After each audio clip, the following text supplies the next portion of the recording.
Muito boa noite, amados irmãos. A graça e a paz do nosso Senhor Jesus Cristo esteja com cada um de vocês.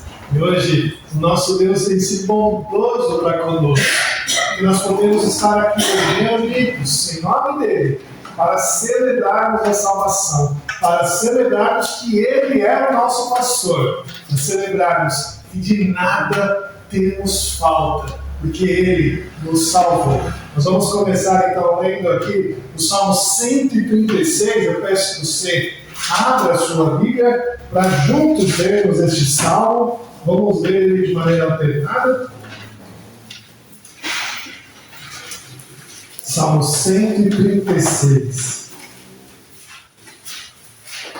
Nós vamos ler ele é comprido, ele é um salmo longo, mas nós vamos ler todo ele até o final, os 26 versos. Vamos ler de maneira alternada, eu leio aqui os versos ímpares, a igreja os versos pares. Esse salmo é um salmo que fala sobre toda a misericórdia de Deus e quanto ela dura para sempre. Vamos ler esse salmo, lendo de maneira alternada, eu leio os versos ímpares, a igreja os versos pares. Vamos ler todos os versos deste salmo. A palavra de Deus diz assim: rendei graças ao Senhor, porque Ele é bom, porque a sua misericórdia dura para sempre.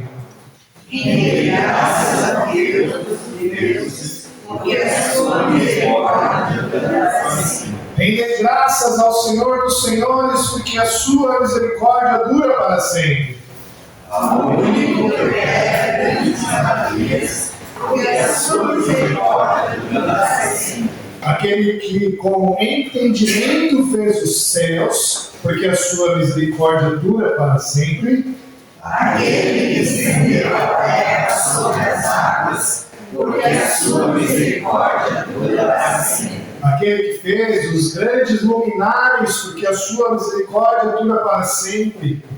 O sol para exigir o dia, porque a sua misericórdia dura para sempre. A lua e as estrelas para presidirem a noite, porque a sua misericórdia dura para sempre. Aquele que feriu o Egito nos seus primogênitos, porque a sua misericórdia dura para sempre. E tirou a Israel do meio deles, porque a sua misericórdia dura para sempre. Com mão poderosa e braço estendido, porque a sua misericórdia dura para sempre. Aquele que separou em duas partes o mar vermelho, porque a sua misericórdia dura para sempre.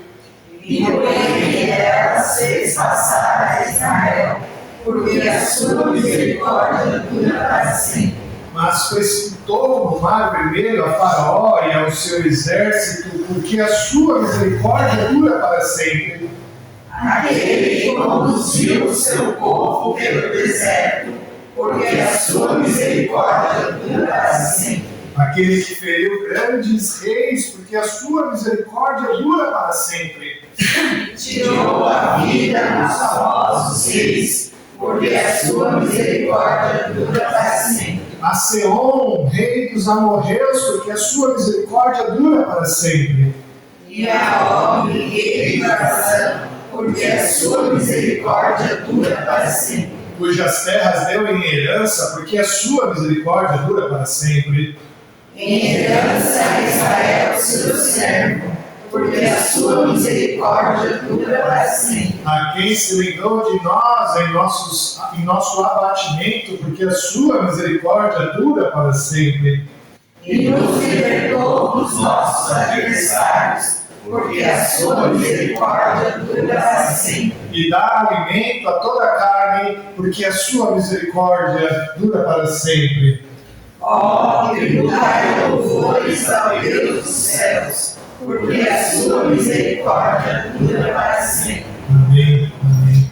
Meus irmãos, quando a Bíblia fala alguma coisa, nós temos que atender, ouvir e atender. Quando a Bíblia repete 2 vezes essa coisa, é para chamar a nossa atenção. Quando a Bíblia repete 3 vezes essa mesma coisa, é para nos chamar muita atenção. O que dirá de quando a Bíblia repete essa mesma coisa 26 vezes? 26 vezes nós falamos, porque a sua misericórdia dura para sempre.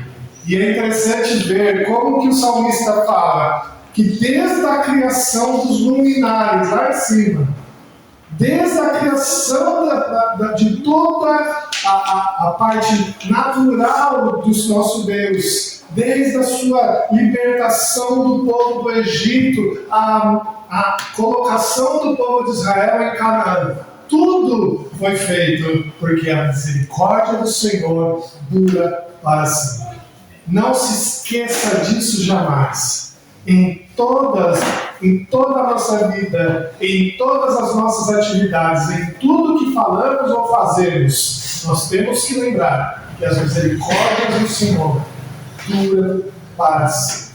Vamos orar? Senhor Deus, muito obrigado, Pai, por hoje sermos alimentados pela Tua Palavra e verificarmos mais uma vez o quanto a Sua misericórdia dura para sempre. Ó Pai, possamos ter isso no nosso coração em todo o tempo, ao enfrentarmos os desafios da vida e aos percalços que podemos cair, que nós possamos nos lembrar, ó Deus, que as Tuas misericórdias duram para sempre, e que o Senhor, ó Deus, vitorioso sobre todas as coisas, nos traz, ó Deus, a alegria de podermos ter essa intimidade contigo, essa satisfação, ó Deus, de uma vida contigo, sabendo que as Tuas misericórdias duram para sempre.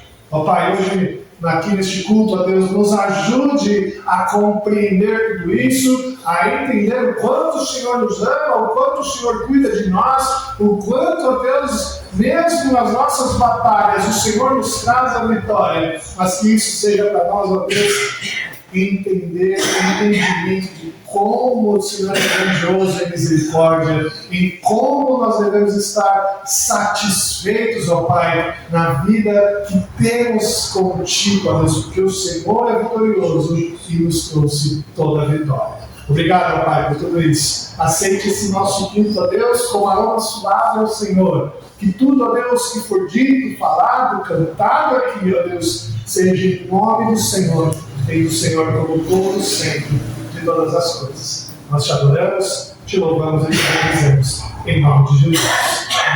Amém. Vamos cantar o hino, irmãos? Vamos ficar de pé e cantar o hino Castelo Forte.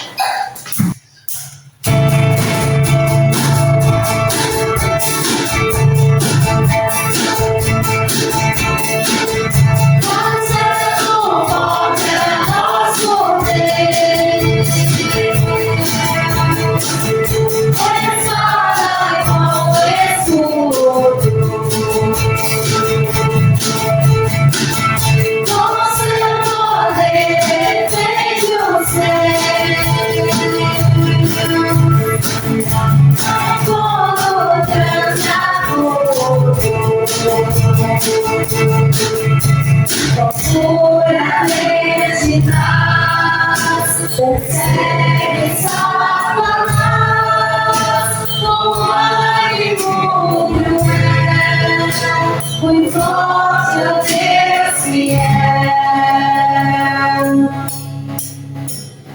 igual não há na terra.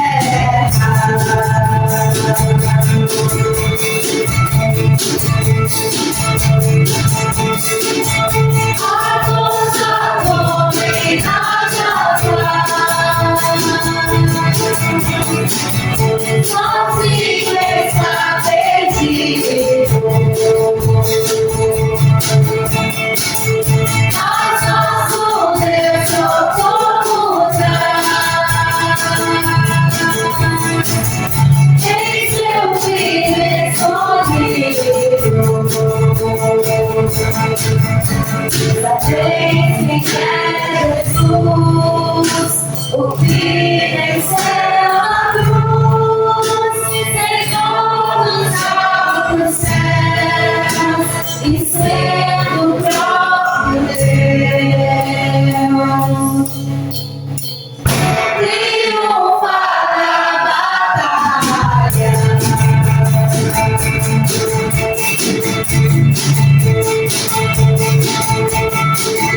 Se nos quisessem devorar, demônios não combatem, não nos irão derrotar, em Jesus ajustado, príncipe do mar, com seu grande pesar, já condenado está, vencido cairá. Por uma só palavra,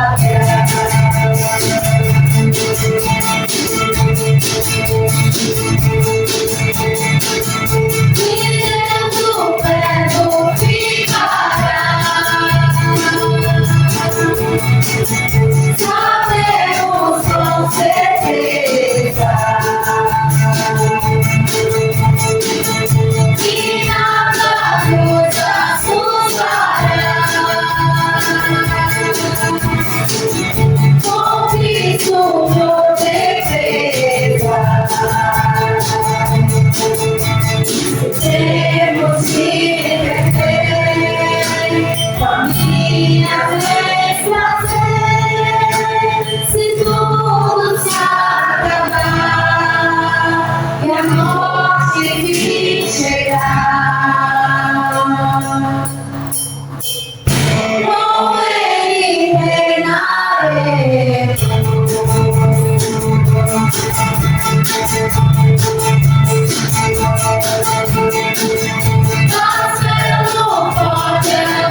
mais uma vez, agora em Gênesis capítulo 4.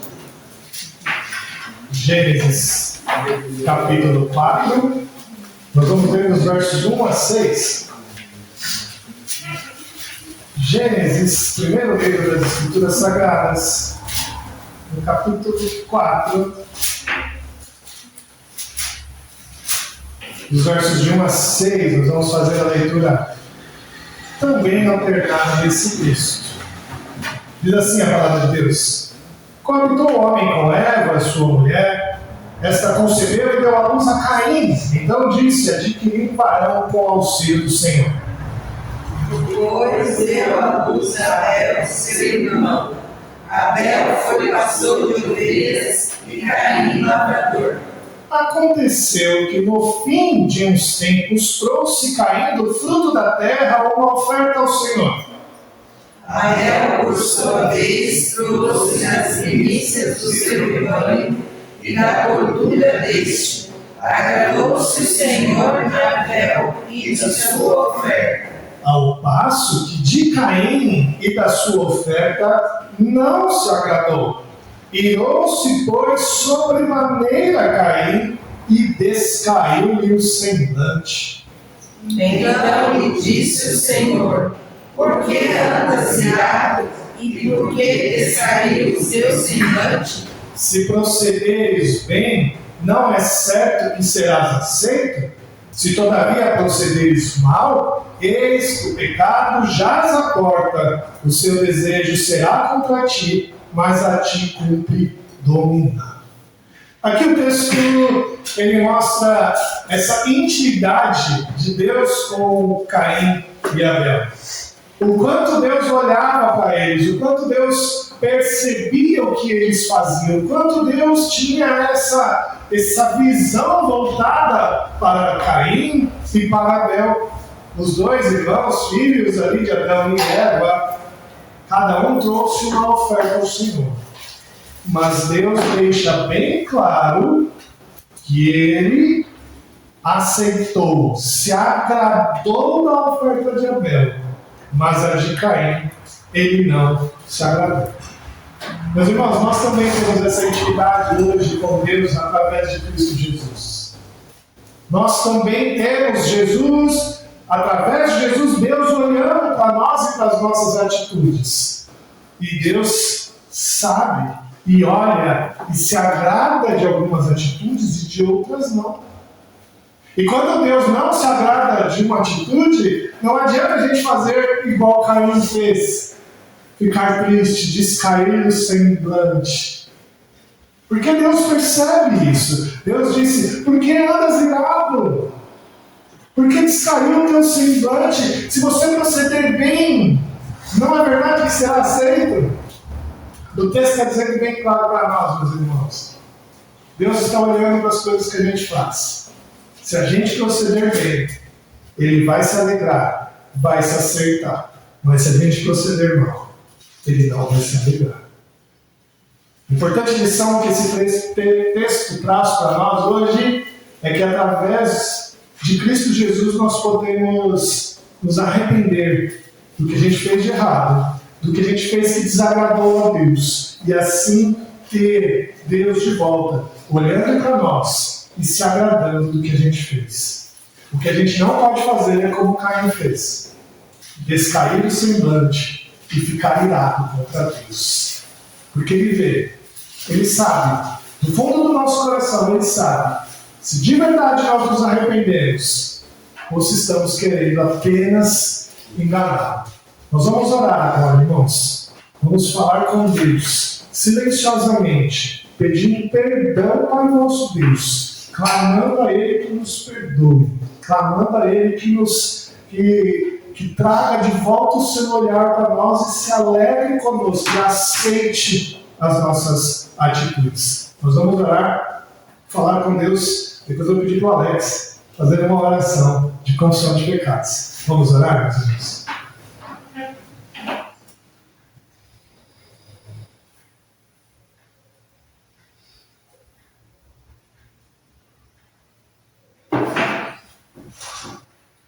Senhor Deus Todo-Poderoso, nos coloca nos colocamos agora diante da Tua presença, colocando todos os nossos pecados. Pai, somos humanos, somos falhos e dependemos da Tua misericórdia. Amém. Nos leve ao Teu encontro, né? Perdoe nossos pecados. Essa oração eu te peço em nome do Teu Filho amado Jesus. Amém, amém. Louvado seja Deus pela sua grande misericórdia, porque a sua misericórdia dura para sempre. Vamos, irmãos, vamos ficar de pé, vamos cantar os cânticos ao Senhor. Antes disso, o texto de 2 Coríntios, capítulo 9, versos 6 e 7 diz: aquele que semeia pouco, pouco também ceifará. E o que semeia com fartura, com abundância também ceifará. Cada um contribua segundo tiver proposto no coração, não com tristeza ou com necessidade, porque Deus ama a quem dá com alegria. Essa é a verdade do nosso Senhor. Ele se alegra com as dádivas que nós entregamos a Ele, a tudo que nós oferecemos a Ele. Por isso, nesse momento, aqueles que vieram preparados para entregar seus dízimos e ofertas, podem fazê-lo enquanto cantamos aqui no Gasofilaço. Vamos ficar de pé, vamos cantar ao Senhor.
só em ti, só em ti.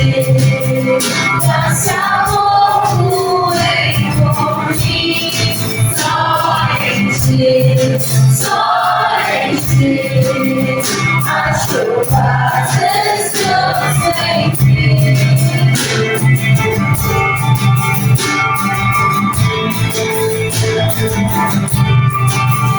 Só em ti minha fé se firma, só em Cristo Salvador. Sei então fui perdoado na tua obra de amor. E eu sei que te sustenta, nada vai nos separar.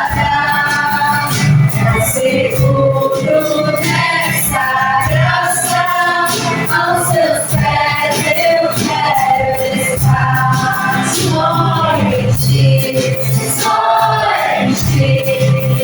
Esse amor flui por mim, só em ti, só em ti.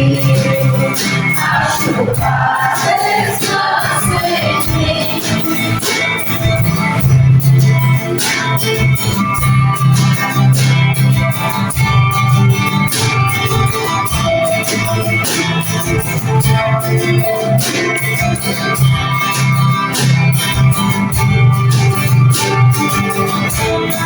Encontro paz, descanso em ti, só em ti. Encontro-te, só em ti. A esperança pra viver. Encontro paz, só em ti. Descanso em ti, só em ti. Encontro-te, só em ti. A esperança pra viver. Só em ti, só em ti. Esse amor flui por mim, só em ti, só em ti. As chuvas descansam em ti.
Quero pedir para o Pai colocar essa oração.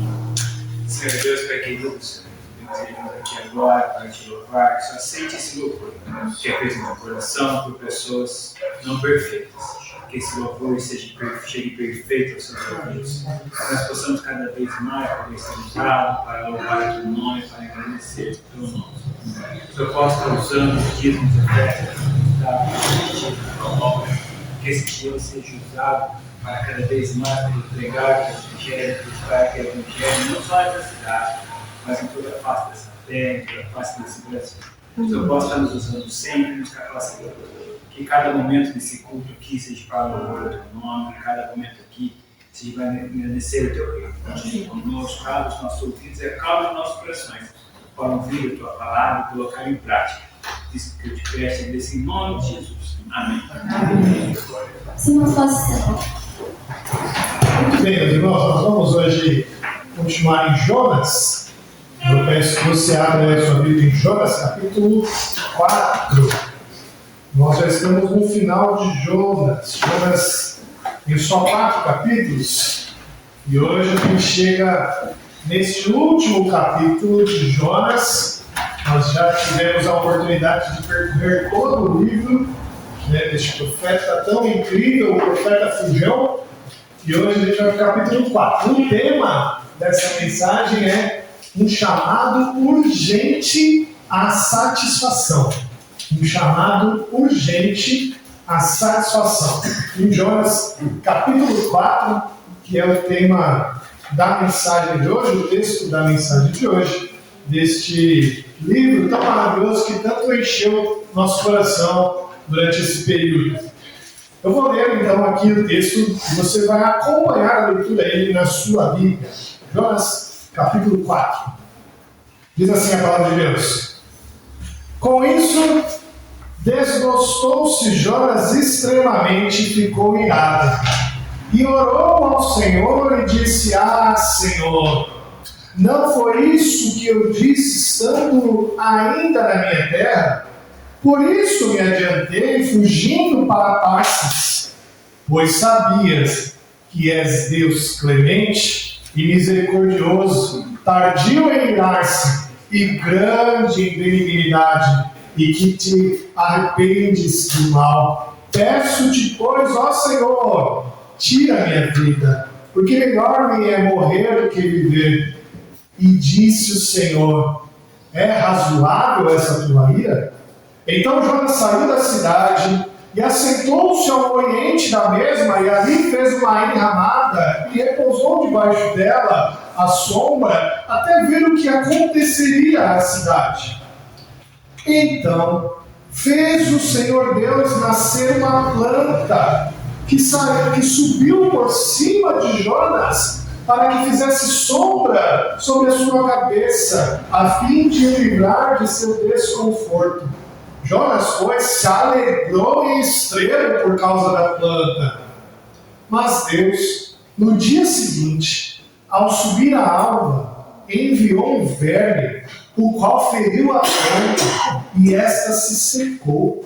Em nascer o sol, Deus mandou um vento calmoso oriental. O sol bateu na cabeça de Jonas, de maneira que desfalecia, pelo que pediu para si a morte, dizendo: melhor me é morrer do que viver. Então perguntou Deus a Jonas: é razoável essa tua ira por causa da planta? Ele respondeu: é razoável a minha ira até a morte.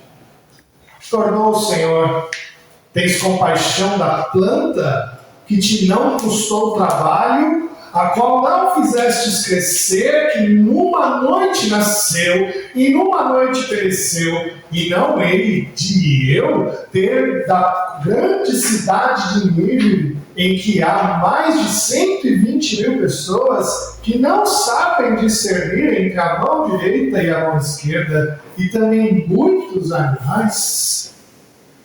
Eu não hei de eu ter compaixão da grande cidade de Nínive? É assim que diz a palavra do Senhor. Vamos orar? Senhor Deus, muito obrigado, Deus, pela tua graça, bondade, pela tua palavra. Obrigado porque o Senhor, mais uma vez, ó Deus, nos diz acerca da satisfação que temos que ter no Senhor, das tuas misericórdias e da tua compaixão e da tua salvação. E que nós possamos sair daqui, ó Deus, hoje mais satisfeitos, mais alegres, mais felizes por tudo quanto o Senhor já tem nos abençoado. Obrigado, Pai, em nome de Jesus que nós pedimos. Amém. Eu não sei se você já assistiu o filme O Livro de Eli. O Livro de Eli é um filme que foi lançado em 2010 já. Ele conta uma história muito interessante que pode nos ajudar um pouquinho a entender a lição que esse capítulo traz para nós. O filme Livro de Eli retrata um futuro devastado por uma grande guerra nuclear. É um mundo que está completamente árido, vazio, seco, muito inóspito, onde os governos do mundo quase já não existem mais, foram totalmente extintos e a população vivia em pequenos grupos que tentavam sobreviver naquela grande seca. Eli era um solitário viajante peregrino que, sobre aquela terrível terra árida, viajava por 30 anos carregando um livro. Ele viajava querendo encontrar alguma forma de proteger este livro em algum resquício de governo que ainda existisse. Ele, então, parando numa dessas regiões pequenas, foi perseguido pelo líder daquela comunidade que queria tomar o livro dele. E em uma certa cena muito forte desse filme, esse vilão que queria tomar o livro de Eli, ele disse a seguinte frase: eu quero este livro, porque ele vai me ajudar a dominar toda a população existente. Somente no final do livro, do filme, a gente vai entender que aquele livro era a Bíblia Sagrada. Aquele vilão daquele filme queria a Bíblia Sagrada, porque ele entendia que através dela ele dominaria toda a população que existia ainda naquele mundo.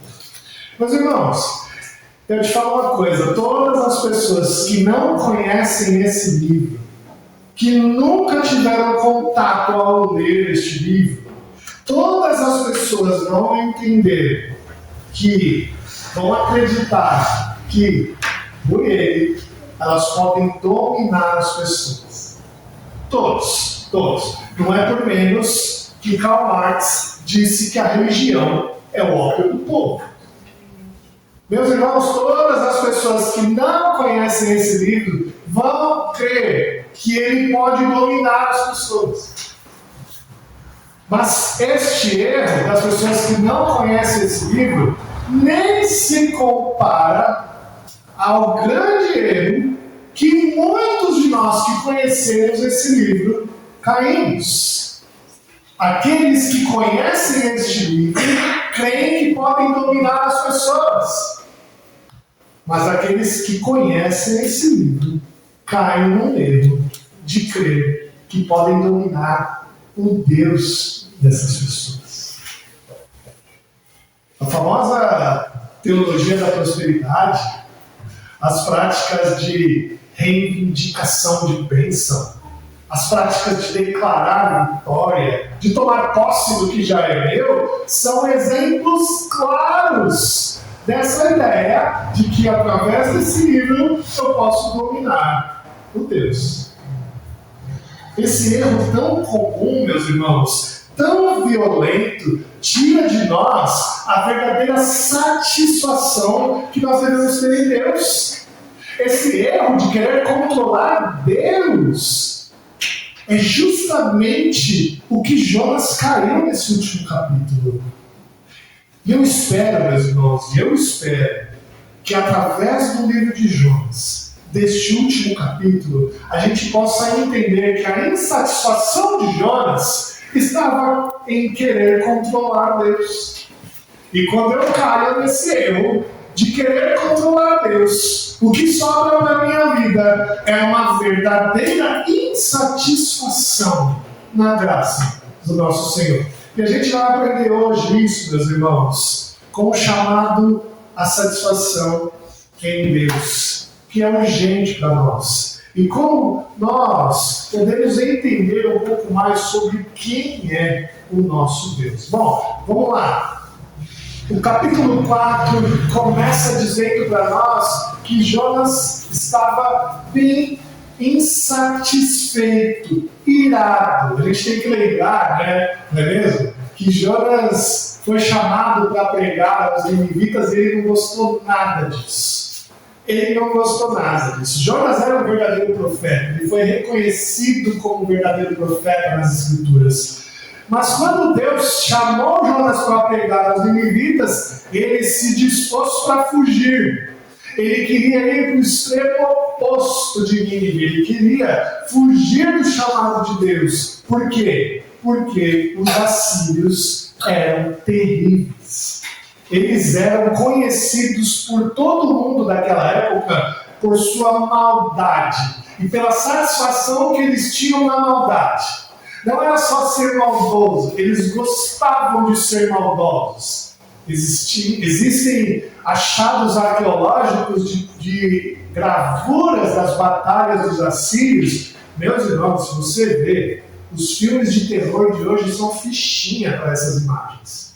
Eles gostavam do terror, do requinte de crueldade. E os assírios já haviam feito isso em diversas oportunidades com Israel. Jonas, ao ver isso, falou: como? Como que pode esse povo que adora a maldade, como é que pode esse povo que gosta de ser cruel, como é que pode esse povo que já invadiu Israel por diversas vezes, agora ser alvo da misericórdia de Deus? Como é que pode? Jonas entrou em desacordo com Deus e por isso fugiu do chamado de Deus. O profeta, ao fugir, foi salvo pelo Senhor. Quando ele entende que ele iria morrer por causa do naufrágio do barco, um grande peixe o engole e o leva para a terra firme. Esse peixe, fruto da provisão de Deus, mostra para Jonas que ele não consegue fugir de Deus, que é impossível fugir de Deus e é melhor ele cumprir o seu chamado. Jonas então vai pregar em Nínive, um caminho de 3 dias. Jonas faz apenas em um e os ninivitas se arrependem. Os ninivitas se convertem ao Senhor, colocam vestes de luto, pedindo a Deus que Deus os perdoe. Meus irmãos, Jonas foi o missionário mais bem sucedido da história. De fazer inveja para Billy Graham, de fazer inveja para Pedro, que pregou a multidão, creu e o batismo do Espírito Santo desceu sobre eles. Jonas fez naquela pregação, meus irmãos, 120 mil pessoas se arrependem. 120 mil pessoas. E o que o texto diz de Jonas, capítulo 4, verso 1? Com isso, desgostou-se Jonas extremamente e ficou irado. Depois de ver o arrependimento dos ninivitas, a conversão deles, Jonas ficou irado. Essa é, sabe, aquela sensação de ira tão grande, que queima no nosso peito, que a gente sente nas extremidades.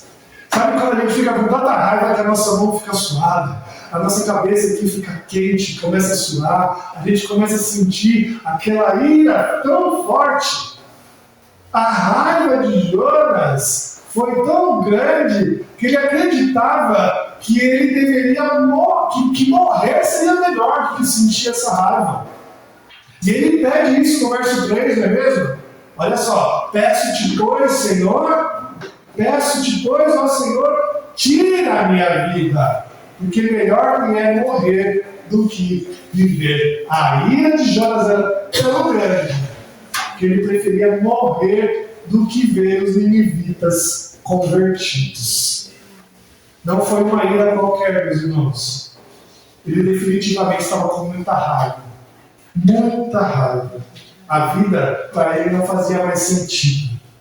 Ele não queria ver a conversão dos ninivitas. Sabe o que mais me impressiona aqui nessa história? O que mais me impressiona é que Jonas era um crente que conhecia muito bem Deus. Ele não era um crente maturo. Ele não era um crente que desconhecia quem era o Senhor. Ele era muito maduro. Ele é um crente que conhecia muito a Deus. Essa raiva ardia no peito de Jonas, não por ele ser um crente que não conhecia Deus e ele estava confuso com Deus. Não, ele conhecia muito bem quem era o Deus dele. No versículo 2 ele diz assim, ó: Senhor, não foi isso que eu disse estando eu aí em minha terra? Por isso me adiantei fugindo para Tarsis, pois sabia, olha o que ele diz, pois sabias que és Deus clemente e misericordioso, tardio em irar-se, grande em benignidade e que te arrependes do mal. Jonas está repetindo aqui diversos versículos bíblicos. Deuteronômio, Êxodo 34, 6 e 7 diz exatamente isso. O Salmo 136 que a gente leu diz exatamente isso. Jonas está repetindo a Bíblia. A Bíblia, ele conhecia quem era o Deus dele. Jonas conhecia o caráter do Deus misericordioso que ele servia.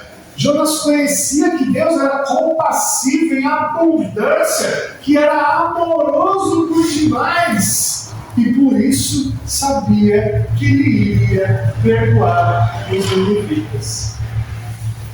O problema de Jonas não foi falta de conhecimento. O problema de Jonas não foi falta de maturidade, é isso que me espanta. O problema de Jonas não foi falta de intimidade com Deus, porque ele tinha intimidade com Deus. O problema de Jonas foi simplesmente porque ele não concordou com Deus. Ele acreditava que a atitude mais justa de Deus deveria ser a punição dos ninivitas. A pergunta que fica aqui, meus irmãos, para mim e para você é: quantas vezes nós entramos em desacordo com Deus e simplesmente ficamos tão irados quanto Jonas? Pense aí, pense na sua vida. Quantas vezes você, que conhece bem Deus, quantas vezes você, que tem intimidade com Deus, quantas vezes você, que sabe o caráter do seu Deus, entrou em desacordo com Ele e ficou irado com Ele? Meus irmãos, eu particularmente muitas vezes me senti irado com Deus, insatisfeito, porque eu acreditava que o melhor para a minha vida não era o que eu estava tendo. Muitas vezes eu fiquei irado com Deus, porque eu acreditava que Deus não sabia o que eu precisava para eu ser feliz. Eu não sei se sou só eu, mas eu creio que assim como Jonas, muitos de nós entramos em desacordo com Deus, não concordamos com Deus e ficamos tão irados com Deus que desejamos, que preferimos a morte ao invés de aceitar o que Deus quer de nós. Jonas ora ao Senhor, deseja que Deus mude de ideia. A oração de Jonas é para Deus mudar de ideia. Deus, o que os ninivitas merecem é tua ira, é tua punição, não a tua misericórdia. Senhor, se o Senhor não me der isso, eu prefiro morrer. Eu prefiro morrer do que ver os ninivitas convertidos. E olha o que aconteceu aqui no verso 5. Olha só, Jonas, veja aí comigo. Então Jonas saiu da cidade e assentou-se ao oriente da mesma. E ali fez uma enramada e repousou debaixo dela à sombra, até ver o que aconteceria à cidade. Olha que interessante isso. Jonas orou para Deus, falou para Deus mudar de ideia, mesmo conhecendo o caráter de Deus, e sobe numa montanha ao oriente da cidade para ficar olhando para a cidade, esperando Deus mandar uma chuva de fogo e de enxofre. Assim como Deus fez com Sodoma e Gomorra. Era isso que ele queria. O que Jonas queria era destruição de Nínive. Era punição a Nínive. E ele ora a Deus, sobe para a montanha e fica olhando, esperando Deus destruir aquela cidade. Aquele lugar era muito quente, tinha um sol muito forte. E Jonas faz um tipo de uma barraca, que o texto chama de enramada, um tipo de uma barraca pequena, onde a pessoa fica embaixo, sentada na sombra daquela enramada. Isso era muito comum naquela época. E aí ele senta, esperando ver Deus mudar de ideia. A questão aqui, meus irmãos, é que nós somos idênticos a Jonas. E aqui está toda a fonte da nossa insatisfação. Quando nós não enxergamos o que Deus quer para a nossa vida como melhor e queremos fazer Deus mudar de ideia. E nós ficamos pressionando Deus a mudar de ideia. Senhor, se o Senhor não fizer isso, eu vou morrer. Senhor, se o Senhor não fizer isso, eu nunca vou ser feliz. Senhor, se o Senhor não fizer isso, eu não sei o que será de mim, da minha família. Senhor, o Senhor precisa mudar de ideia. E Jonas sobe, esperando Deus mudar de ideia.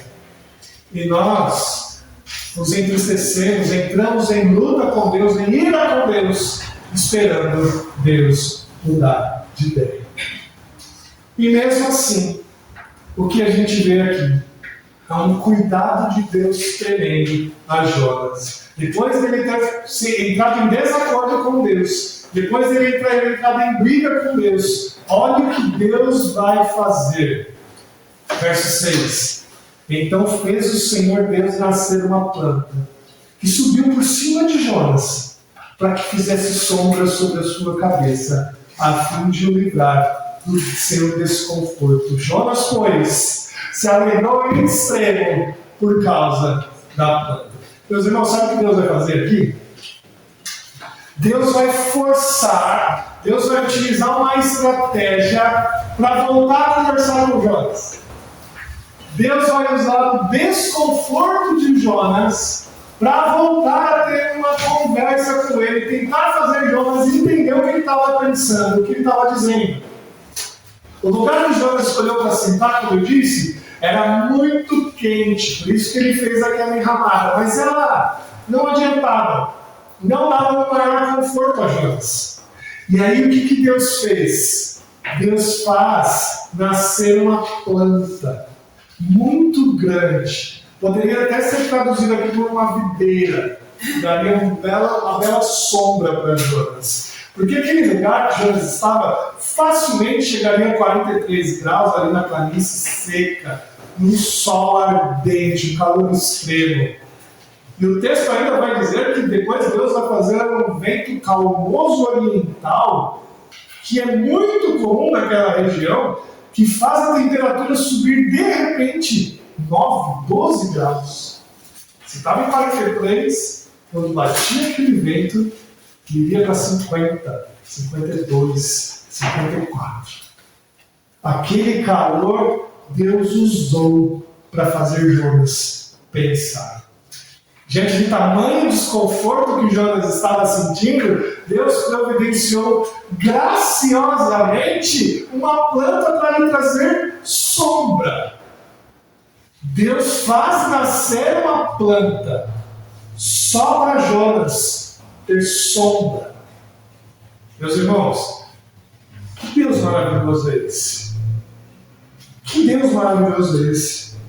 Jonas ficou tão alegre com aquela planta, tão feliz, porque trouxe um alívio tão grande para ele, aquele calor, que ele ficou extremamente alegre.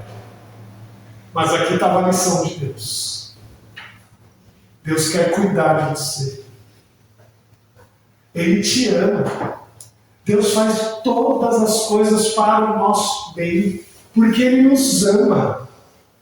Deus estava querendo falar isso para Jonas. Jonas, no meio desse calor, no meio da tua ira, no meio da tua revolta contra mim, eu fiz nascer uma planta só para te trazer conforto, Jonas. Meus irmãos, Jonas devia parar por aqui, refletir e falar: que Deus maravilhoso é esse que eu sirvo, que faz uma planta nascer do nada, da noite para o dia, só para me trazer conforto. Deus havia preparado um grande peixe para Jonas. Jonas ficou 3 dias e 3 noites no peixe, protegido no ventre daquele animal. Foi devolvido agora em terra firme. Agora, para livrar Jonas do calor extremo, Deus faz nascer uma planta do nada. Jonas não devia parar aqui e falar: que Deus maravilhoso é esse? Preparou todas essas coisas para me proteger, para me guardar. E agora, o que Jonas faz? Meus irmãos, você já parou para pensar o quanto Deus te ama? Você já parou para pensar quantas pequenas coisas na sua vida Deus te deu só para te alegrar? Só para te dar um pouco mais de conforto? Você já parou para pensar nisso? Você já parou para pensar que Deus te deu a salvação em Cristo Jesus, que é o sinal de Jonas, e Ele te faz todas as coisas para o teu bem, tentando fazer você se alegrar? Quando o povo estava no deserto, Deus utilizou o maná para dar de comida a eles. Quando o povo se encheu de maná, Deus deu codornizes para ele, para alimentar uma multidão. Quando o povo teve sede no deserto, Deus fez nascer água de uma rocha. Quando o povo começou a desobedecer Deus, Deus usou uma mula para dar a lição para um falso profeta. Quando o profeta estava triste, Deus usou corvos para levar alimento e conforto para ele. Deus usou leões, Deus usou um urso para trazer justiça a um profeta do Senhor. Ele utilizou um peixinho pequeno, lembra? Com uma moedinha dentro, para trazer o pagamento do imposto de Pedro, que Pedro estava preocupado com aquele imposto. Queridos, Deus utiliza de tantas coisas pequenas para trazer paz e conforto, coisas que Ele criou. A lição de Deus, meus irmãos, é refletida lá no Salmo 127, 2. Inútil vos será levantar de madrugada, repousar tarde, comer o pão que penosamente granjeaste. Aos seus amados, Ele dá enquanto dorme. É essa lição que a gente tem que aprender com Jonas.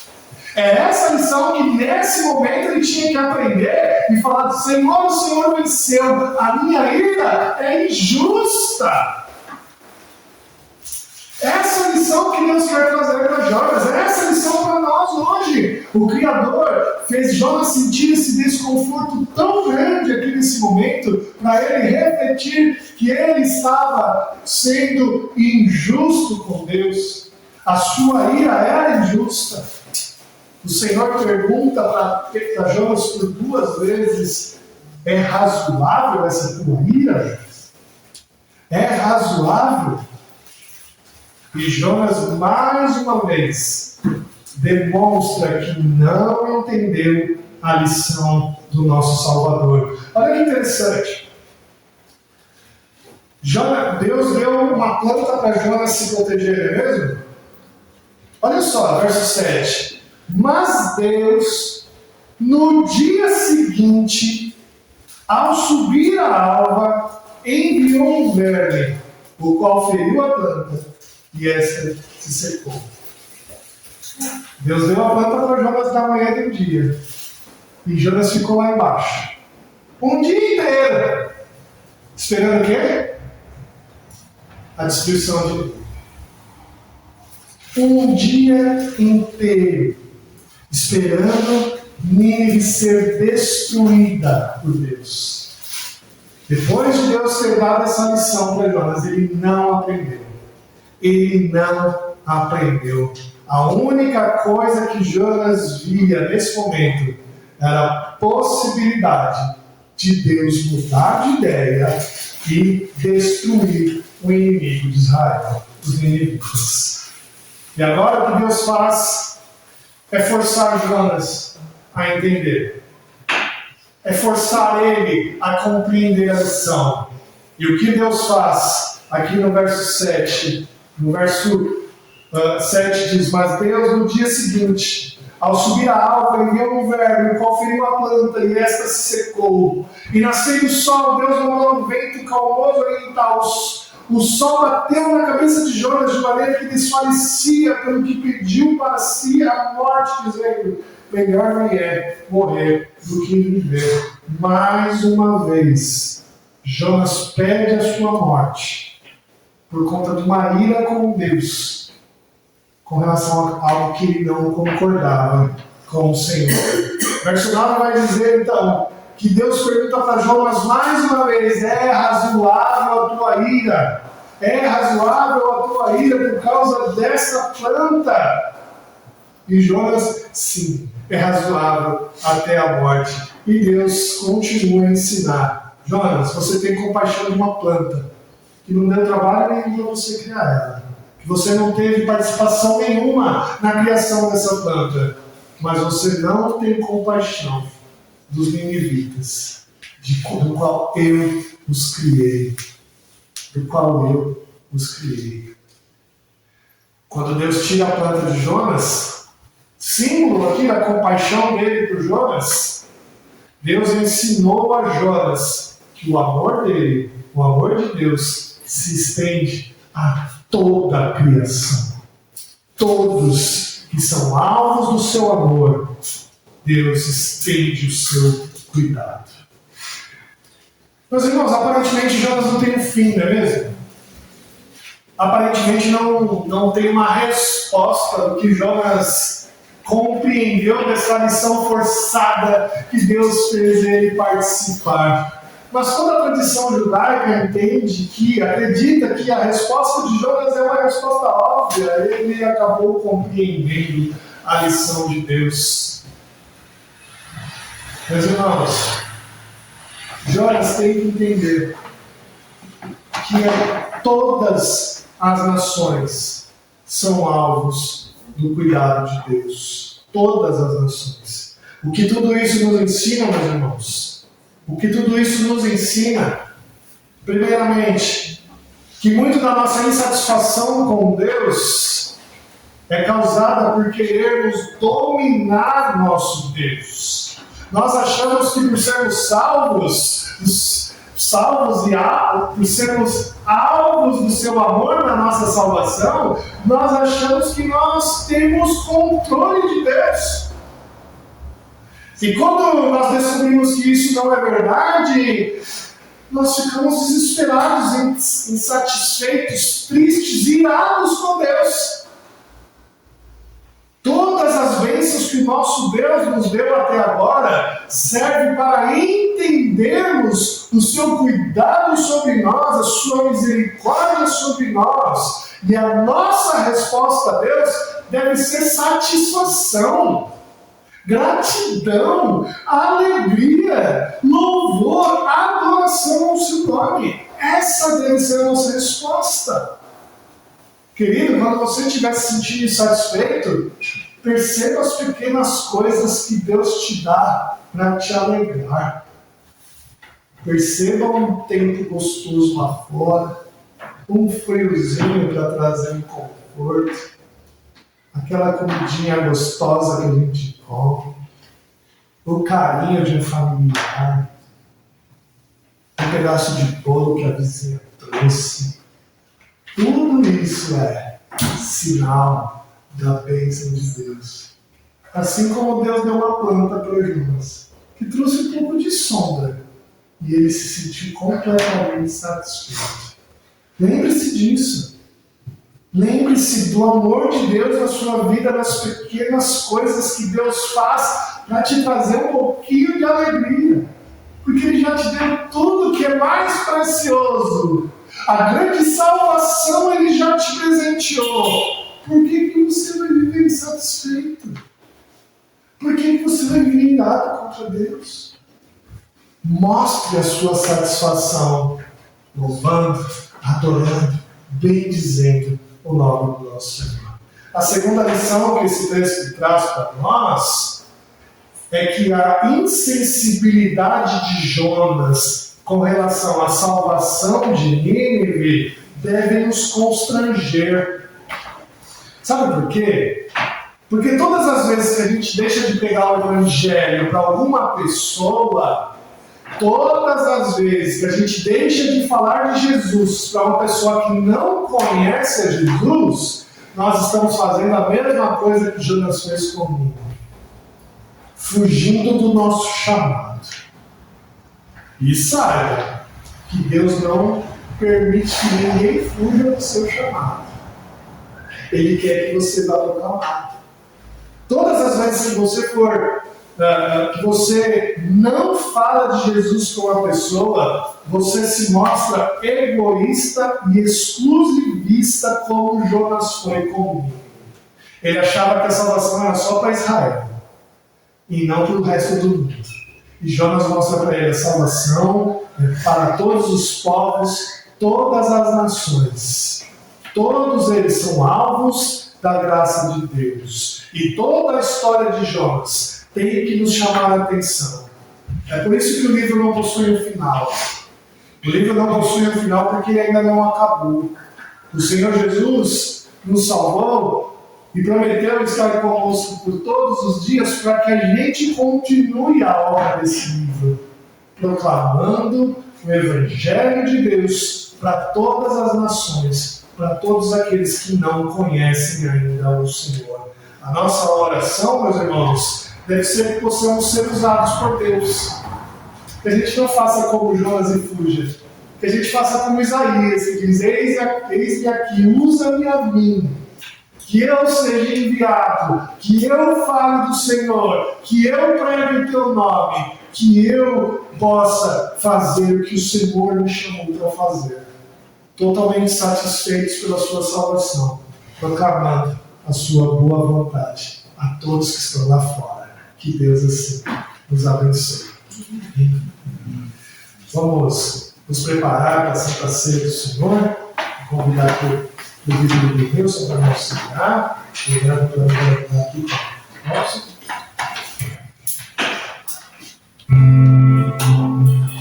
Texto de Mateus, capítulo 26, verso 26, vai dizer: enquanto comiam, tomou Jesus um pão e, abençoando, partiu, deu aos seus discípulos, dizendo: tomai, comei, isso que é meu corpo. A seguir tomou um cálice, tendo dado graças, e deu aos discípulos, dizendo: bebei dele todos, porque isto é o meu sangue, o sangue da nova aliança, derramado em favor de muitos, para a remissão de pecados. E digo-vos que desta hora em diante não beberei deste fruto da videira, até aquele dia em que o hei de beber de novo convosco no reino de meu Pai. Senhor Jesus, na noite que foi traído, Ele nos deu a oportunidade de relembrar e de presenciar a sua bênção. De verdade, o Senhor prometeu uma bênção para cada um de nós no momento que nós ceamos. Meus irmãos, a gente precisa lembrar que este pão que o Senhor nos dá a tomar é o seu corpo partido por nós.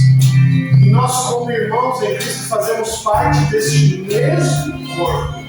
E nós temos em Cristo Jesus a sua grande salvação e a sua grande promessa de estar conosco todos os dias enquanto vive.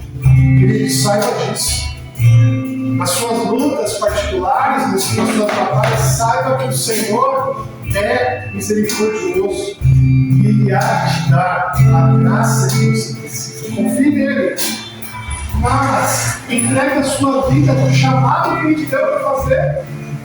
Qual é o chamado que o Senhor te deu a fazer? Obedeça. Não faça como Jonas fugiu. faça como cristão que atende o seu chamado. Vamos orar? Senhor Deus, querido eterno Pai, muito obrigado, Deus, pelo privilégio de mais uma vez podermos cear juntos como igreja. Ó Deus, fortaleça a nossa alma, encha-nos, ó Deus, com a tua capacidade, para que possamos cumprir o chamado que o Senhor nos deu a fazer. E que possamos assim, ó Deus, ser tão satisfeitos com a tua salvação, tão alegres, que isso possa, ó Deus, sobrepujar, que isso possa, ó Deus, extravasar e chegar em pessoas que nós nunca imaginamos, porque de tão alegres, tão felizes, tão amorosos, a tua palavra chega em pessoas que nós nem imaginamos que pode chegar. Ó Deus, nos ajude nisso, nos fortaleça, nos faça cada dia mais satisfeitos em tua graça, para juntos servirmos ao Senhor. Nós te agradecemos, ó Pai, em nome de Jesus. Amém. Meu irmão, minha irmã, se você está em plena comunhão com a Igreja do Senhor Jesus, você é convidado a participar da Santa Ceia. Ela não é a Santa Ceia da Igreja Presbiteriana do Brasil. Ela é a Santa Ceia da Igreja de Cristo Jesus. Nós vamos então ficar de pé e receber os elementos e cearmos juntos. Todos aqueles que vão cear podem ficar de pé, vamos receber, vamos segurar. Quando todo mundo estiver com fome na mão, nós vamos comer juntos.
Na noite que o Senhor Jesus foi traído, ele tomou o pão, tendo partido, deu graças e disse: este é meu corpo que é dado por vós, comei dele todos, disse Jesus.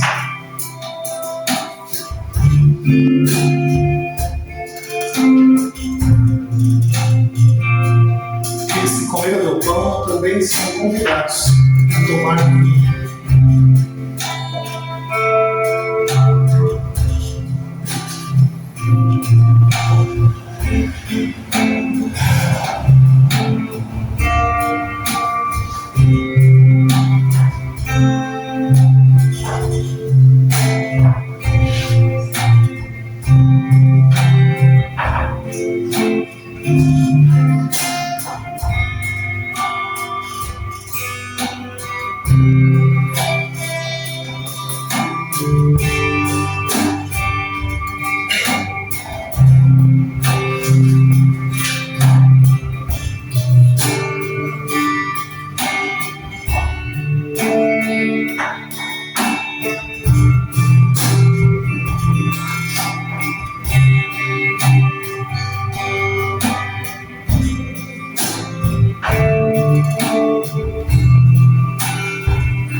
Toma o cálice e diz: este cálice é a nova aliança do meu Senhor que nos dá a tomar do seu sangue em remissão dos nossos pecados. Beber dele todos os nossos pecados.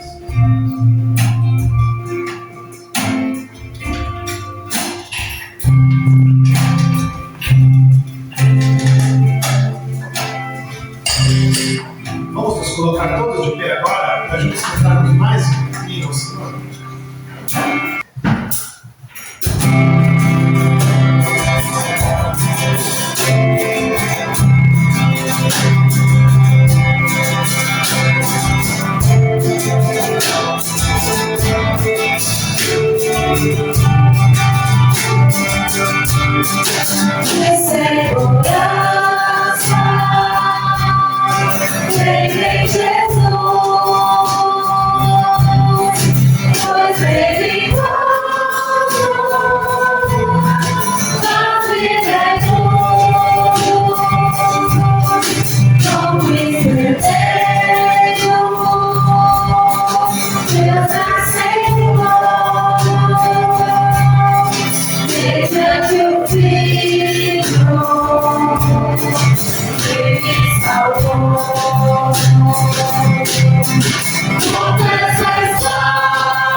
Vamos orar mais uma vez.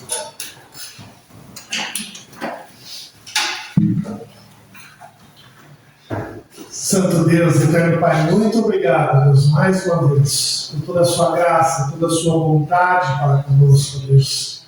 Ó Pai, que possamos hoje de verdade entender as suas grandes bênçãos. Que possamos hoje, de uma vez por todas, ó Deus, sentirmos, ó Pai, mais que vitoriosos por conta da tua grande misericórdia e salvação sobre nós.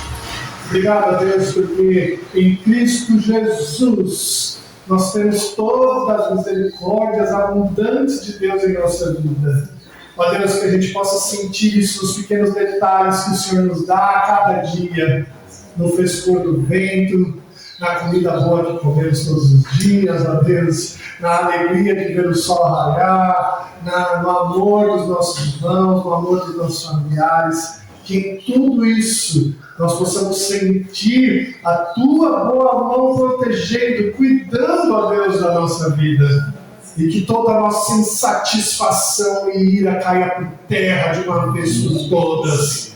Para que, ó Deus, nós possamos mostrar, revelar a este mundo que nós somos felizes, alegres, não porque nós temos bênçãos materiais, mas porque nós temos a salvação em Cristo Jesus.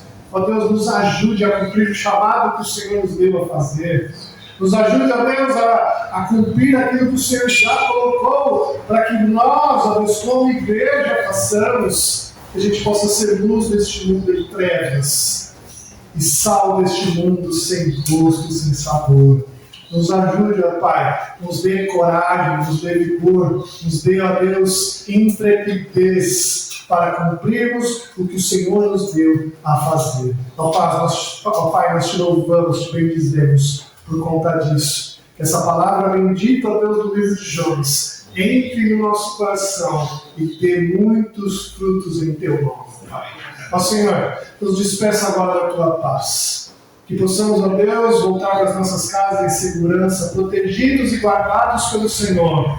E que, ó Deus, aqueles que precisam de saúde, de tratamentos médicos, que o Senhor possa derramar em suas vidas. Aqueles que carecem de ânimo, de vigor, que o Senhor possa trazer, ó Deus, toda alegria e satisfação em seus corações. Aqueles que precisam de trabalho, Deus, de sustento, de clientes, que o Senhor possa derramar também todo o sustento em sua vida. Ó Deus, nós te agradecemos muito por isso, em nome de Jesus. Amém. Amém. Querida família de Deus, aqui reunida, ide em paz, ide em paz. O Senhor Deus, o Deus da aliança, ilumine o seu caminho. E que o amor do Pai, a graça do nosso Senhor Jesus Cristo, a consolação do Espírito Santo de Deus, esteja com você, hoje e para todos sempre. Amém. Amém.